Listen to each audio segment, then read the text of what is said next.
मानव जीवन संघर्षों से भरा हुआ है। हर व्यक्ति सुख, शांति और समाधान की तलाश में ही भटकता रहता है। जब सभी उपाय असफल हो जाते हैं, तब मनुष्य को ये अनुभव होता है कि एकमात्र सहारा ईश्वर ही है। यही भाव शरणागति कहलाता है। ईश्वर की शरण में जाना मात्र एक धार्मिक कर्म नहीं, बल्कि आत्मसमर्पण की चरम अवस्था है। नमस्कार दोस्तों, स्वागत है आपका हमारे YouTube चैनल में। आज की वीडियो बहुत ही महत्वपूर्ण होने वाली है। आज पूरी वीडियो को आप ध्यान से देखिए। मैं आशा करती हूँ कि आप यहाँ से कुछ अच्छा ज़रूर सीख कर जाओगे। तो चलिए वीडियो को शुरू करते हैं।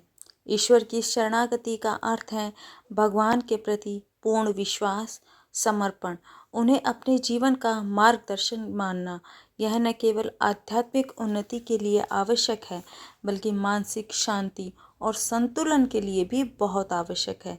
शरणागत का मतलब होता है अपनी स्वार्थी इच्छाओं और अहंकार का त्याग करके ईश्वर के चरणों में पूर्ण समर्पण। हमारे धार्मिक ग्रंथों में पूर्ण शरणागति के कई अनेकों उदाहरण मिलते हैं, और जहाँ पर भी भक्तों ने ईश्वर के प्रति पूर्ण समर्पण किया है, उन्हें अवश्य ही सफलता मिली है। तो आज की वीडियो में मैं आपको महाराज नहुष की कहानी सुनाने जा रही हूँ, जो कि अत्यंत दयालु, बहुत बड़े महात्मा और बहुत बड़े दानी थे, जिन्होंने एक दो नहीं पूरी विधि पूर्वक 100 अश्वमेध यज्ञ किए थे।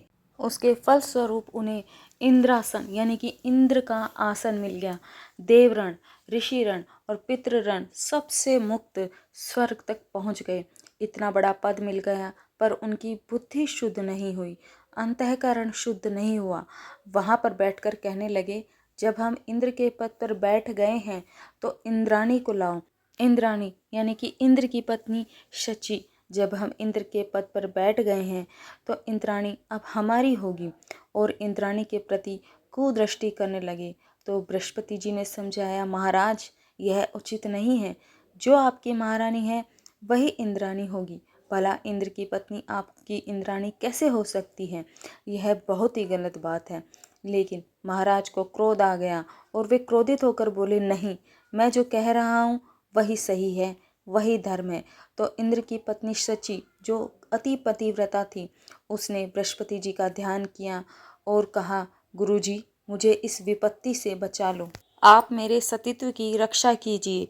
तो बृहस्पति जी बोले, यह अभिमानी और काम लोलुप है, यही बात इसके पतन का कारण बनेगी। उन्होंने शची से कहा कि इसको कहो कि ऋषियों को पालकी में जोत कर उसमें बैठ कर आवे। इस प्रकार से यदि वह ऋषियों का, ब्राह्मणों का अपमान करेगा तो अपने आप इसका पतन हो जाएगा।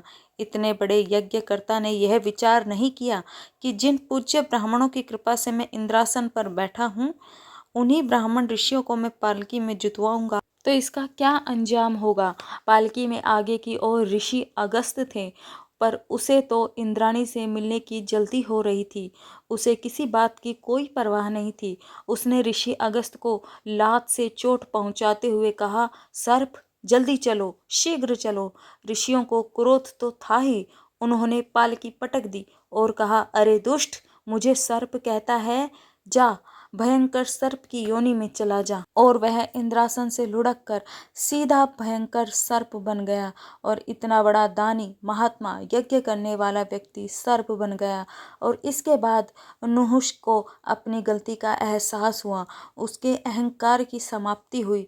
फिर उसे समझ में आया, चाहे कितना भी वैभव आ जाए, चाहे कितना भी दान पुण्य कर ले, पर जब तक सच्ची शरणागति नहीं है, हमारा पतन निश्चित है। शरणागति का मूल तत्व है समर्पण, अर्थात हम अपने अहंकार, इच्छा और स्वार्थ को पूरी तरह से त्याग करके ईश्वर को समर्पित कर देते हैं।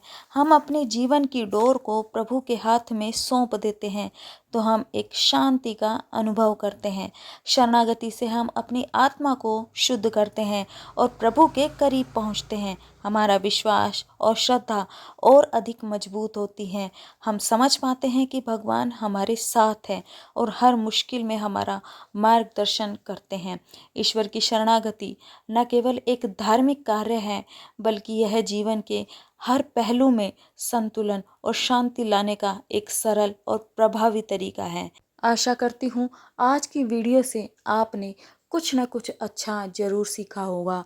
अगर एक भी व्यक्ति हमारी वीडियो से इंस्पायर होता है तो हमारे लिए यह बहुत ही खुशी की बात है। अगर ये वीडियो आपको अच्छी लगती है तो वीडियो को लाइक ज़रूर करें और हाँ, चैनल को सब्सक्राइब नहीं किया है तो चैनल को भी सब्सक्राइब ज़रूर कर लें।